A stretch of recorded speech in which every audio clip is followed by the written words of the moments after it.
Mungkin dia tersinggung, saya bilang Anda akan diamputasi oleh Presiden Jokowi. Dia langsung berdiri.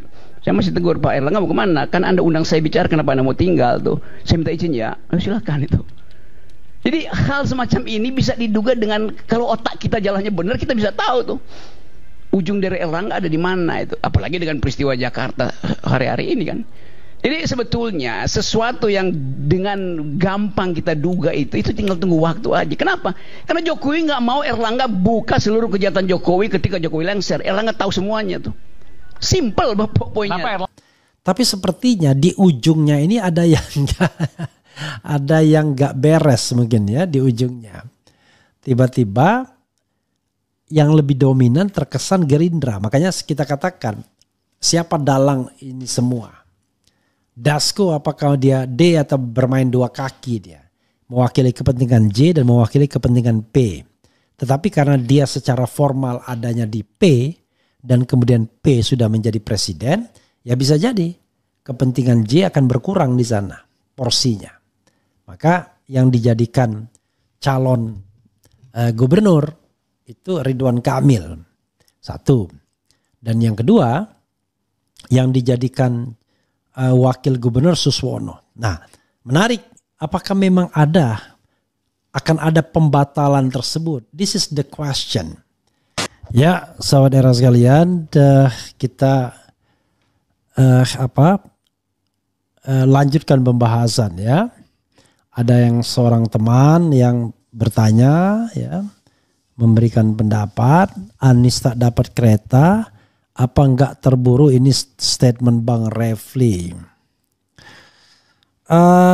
Mungkin terburu-buru, tetapi saya jawab begini ya, secara moral kalau orang lain mau berkhianat, masa kita minta-minta?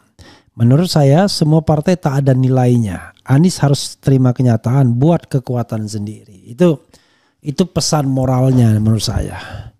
Masa orang sudah mau melepeh kita, kemudian menjadikan kita alat tukar, alat bargaining, kemudian lalu kita menggandulinya. Menurut saya, ya saya sih mudah ngomong demikian ya, karena tidak terlibat dalam percaturan kepentingannya. Tetapi Anies tentu punya perhitungan lain. Ya, hanya saja ini kan pendapat saya. Kalau misalnya berharap Anies masih akan dicalonkan oleh partai, ya saya menganggap partainya sudah nggak ada nilainya lagi.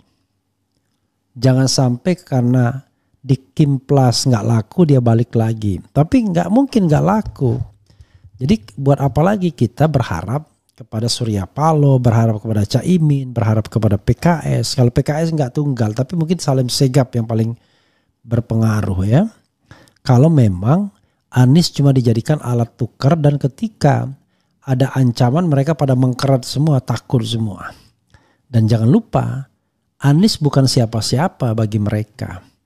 Kalau mereka tidak mencalonkan Anies, PKB mungkin nggak ada masalah. Nasdem nggak ada masalah. PKS mungkin sedikit bermasalah. Tapi jangan lupa bro, pemilihan 5 tahun lagi. Jadi makanya saya katakan dari sisi perhitungannya ya Anies tidak mungkin dapat kereta.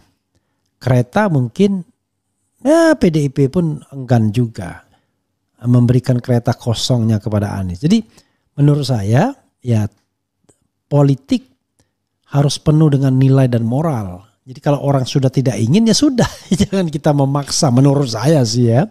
Karena itu saya mengatakan nggak akan dapat kereta. Tapi kalau akhirnya dapat kereta dan bisa bertanding secara baik, alhamdulillahirabbil alamin. Jadi saya sudah save for the worst ya. Saya sudah menyiapkan diri untuk hal yang paling buruk gitu ya. Kepada teman saya yang menyampaikan unek-unek dan mungkin juga pendapat yang berbeda, saya kira saya menghargainya ya. Karena saya tidak bicara mengenai keuntungan apapun, yang saya bicarakan adalah value, moralitas dalam berpolitik. Saya selalu begitu. Kalau orang lain tidak mau, tidak suka, ya sudah. Jangan kita kemudian tiba-tiba terus bermanuver dan meyakinkan. Toh mereka semua bukan orang bodoh, ada hitungannya. Nah hanya saja kalau misalnya ada orang yang katakanlah marah, kemudian menyesalkan, itu wajar. Dalam politik boleh dong. Suara kita kan nggak boleh ditukar tambah, ya kan? PKS kan mendapatkan suara kita, ya kan? Begitu. Oke, sobat era sekalian, ini ada yang menarik ya, yang ingin saya sampaikan, yaitu nih. Ya, radaraktual.com, bukan kader Jokowi caplok Partai Golkar demi lawan Prabowo. Ini dari Radar Aktual ya, tanggal 13 Agustus 2024. Coba saya bacakan, dan saya separuhnya juga setuju ya dengan analisis ini. Oke. Salah satu efek pencaplokan Partai Golkar adalah konstelasi pilkada serentak, khususnya Pilgub, berubah pasca Erlangga Hartarto dipaksa mundur setelah konon kabarnya Erlangga Hartarto disodorkan sprindik. Ada kemungkinan bakal terjadi bongkar pasang, pasangan calon khususnya di Pilgub seperti di Banten dan provinsi lainnya pasca Munaslup Partai Golkar. Ya, pasca Munas bukan Munaslup ya. PKS siap-siap kadernya Dimyati Natakusuma tersingkir untuk mengakomodir politisi Partai Golkar Airin Rahmidiani. Intinya menurut sebuah sumber, Jokowi menghendaki bagaimana caranya Anies Baswedan gagal nyagup dan PDIP jadi jomblo di pilkada sehingga tidak bisa mengusung cagup dan cawagup terutama di Banten, Jakarta, Jawa Barat, dan Jawa Timur. Hiruk pikuk PKS pindah ke Kim Plus adalah tidak terlepas dari skenario Jokowi yang tidak menghendaki Anies Baswedan maju di Pilgub Jakarta. Dengan Anies Baswedan tidak maju dalam pandangan Jokowi, jalan Kaisang menuju Gubernur Jakarta makin mudah. Ternyata tidak mudah juga.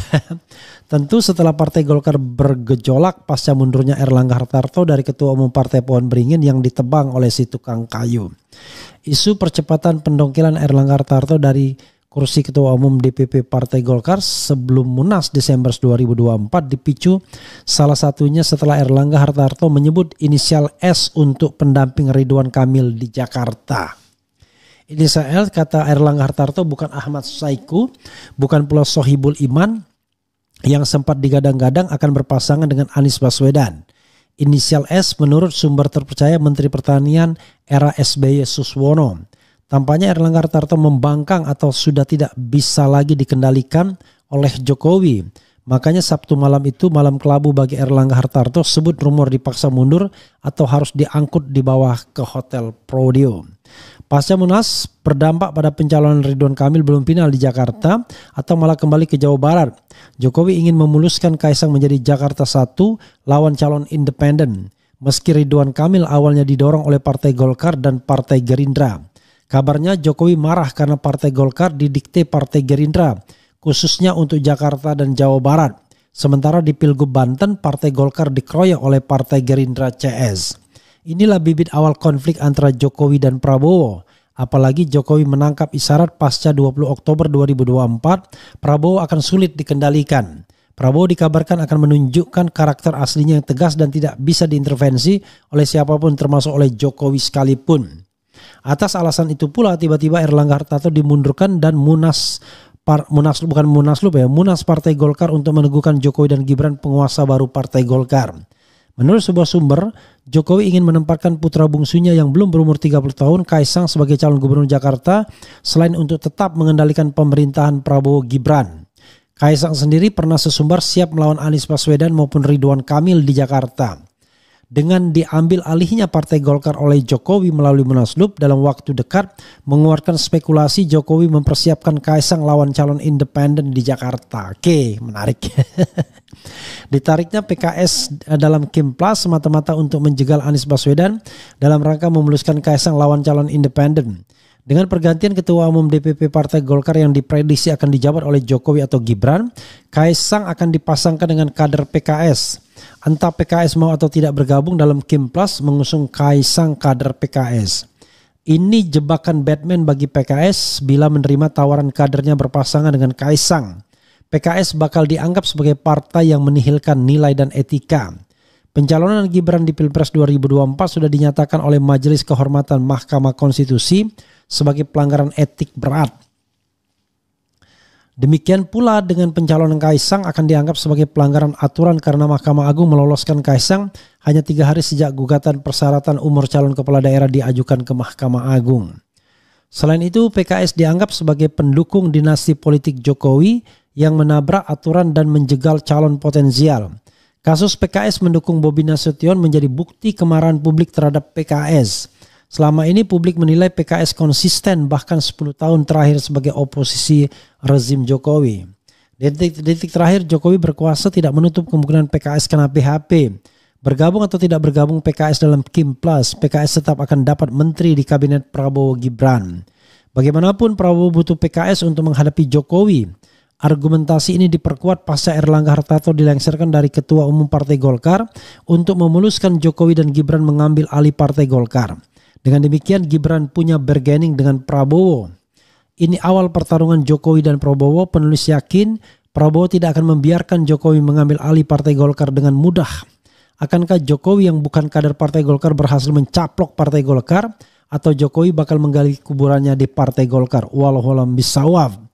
Wallahu a'lam bishawab. Bandung 9 Syafar 1446 13 Agustus 2024. Tarmizi Yusuf, kolumnis. Ya, menarik ini ya, analisis ini ya. Jadi J caplok G buat lawan P ya. Ini pasti menarik. Jadi saudara sekalian, memang ya menjadi teka-teki seperti yang saya katakan tadi ya. Skenario awalnya pastilah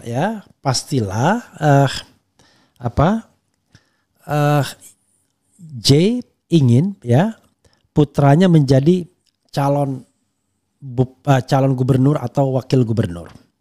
Kalau call tingginya ya calon gubernur. Dan kalau lawan kotak kosong tentu ada keyakinan akan menang. Apalagi nama Dharma Pongrekon tidak terlalu terkenal ya. Jadi jangan lawan kotak kosong, lawan calon independen. Jadi kalau Gibran lawan calon independen di Solo menang. Nah Kaisang lawan calon independen di Jakarta harusnya menang juga. Tapi sepertinya di ujungnya ini ada yang gak beres mungkin ya di ujungnya. Tiba-tiba yang lebih dominan terkesan Gerindra. Makanya kita katakan siapa dalang ini semua. Dasko apakah dia D atau bermain dua kaki dia. Mewakili kepentingan J dan mewakili kepentingan P. Tetapi karena dia secara formal adanya di P dan kemudian P sudah menjadi presiden, ya bisa jadi kepentingan J akan berkurang di sana porsinya. Maka yang dijadikan calon gubernur itu Ridwan Kamil. Satu.